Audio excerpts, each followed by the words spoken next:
An Airbus A320 was climbing. Suddenly a flock of birds hit the plane head-on.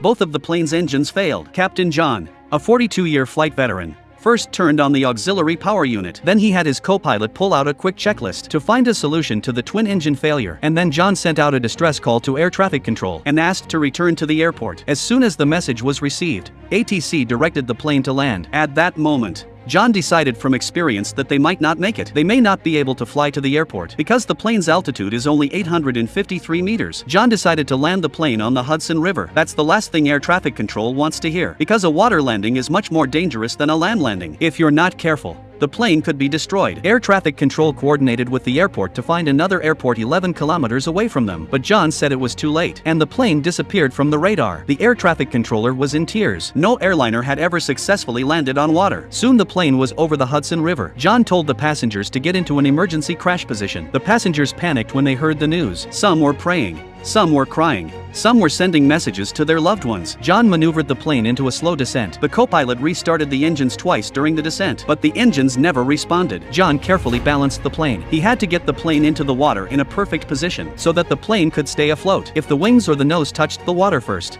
the plane would break up. The captain told the co-pilot to drop the flaps and start a forced landing. An airplane full of passengers is performing an emergency landing over water. This is the forced landing of U.S. Airways Flight 1549 in New York on January 15, 2009. As the plane came to a stop, the river began to pour into the cabin. Captain John immediately began evacuating passengers because the plane was going to sink in 20 minutes. But at this point, the 155 people on board were facing another serious problem. It's extremely cold. It's 15 degrees below zero in New York in the middle of winter. It only takes a few minutes to lose consciousness. One of the passengers jumped straight into the river. He tried to swim to shore, but he overestimated his strength, so he swam back. Luckily, they were spotted by the Coast Guard, who were patrolling nearby. The captain called for help and went full speed ahead. Nearby ships came to their aid as soon as they got the message. When all the passengers had been evacuated, John went back to the cabin and checked it twice. After confirming that no passengers had been left behind, he went back to the cockpit and grabbed his logbook. He was the last one to jump. The first thing John did when he got back to the ship was to tell his wife he was safe. She didn't know what had happened. She didn't realize she'd almost lost her husband until John told her to turn on the TV. When all the passengers had been transferred to shore, John had a head count done. All 155 people on board survived. The story was instantly on the front page of every media outlet. John became a hero in the eyes of the people. But the National Transportation Safety Board and Airbus investigators thought differently. They believe it was a liability accident because the data from the airplane's communication patrol and reporting system shows that the plane's left engine was idling, which means the plane had plenty of time to get back to the airport. John argued on the spot that the data must be wrong. All we had to do was find the left engine and take a look at it. But the investigators say the left engine was lost during the crash landing. We haven't found it yet, but even if what he says is true, but the plane can still return safely. It landed at the airport. Engineers ran a simulation under the same conditions and parameters, and the plane landed at the airport in one piece, including another airport 11 kilometers away. At the next hearing, they're going to run a manual simulation. If the simulation is successful,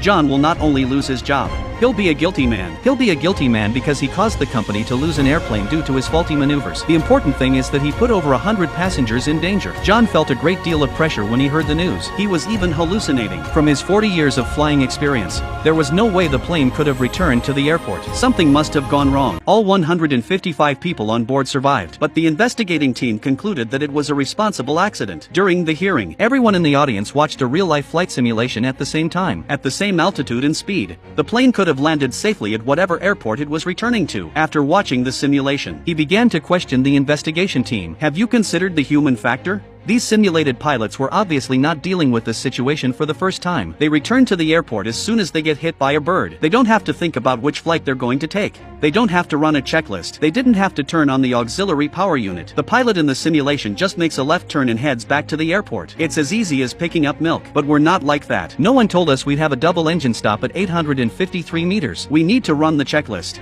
We need to reassure the passengers. We need to figure out how to get the plane home safely. It all takes time. Then John asked, how many times did the simulator pilot fly? The investigator answered 17. There was an uproar. Eventually the investigation team deliberated, set the crew's response time at 35 seconds, and then rerun the simulation. Predictably, both simulations resulted in a total loss of life. Then everyone at the airport listened to the cockpit recording. They experienced the 208 seconds of terror firsthand. When the plane was hit by the bird, John immediately turned on the auxiliary power unit. That's number 15 on the Airbus checklist. From the failure of the twin engines to the successful landing, John was calm throughout. By this time, the investigation team had also received information. The left engine of the plane was found. The truth is what John said. The engine was completely destroyed and lost thrust. After a short break, the team changed their attitude. The female investigator also expressed her opinion.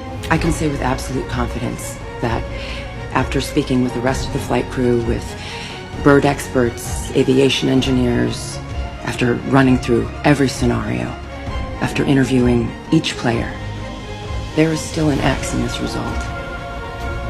And it's you, Captain Sullenberger. Remove you from the equation and the math just fails. I disagree. It wasn't just me, it was all of us. All of the passengers. Finally, the investigator asked the co-pilot, "What would you do differently if you had to do it again?" The co-pilot replied, "If I had to do it again, I'd want it to be in July."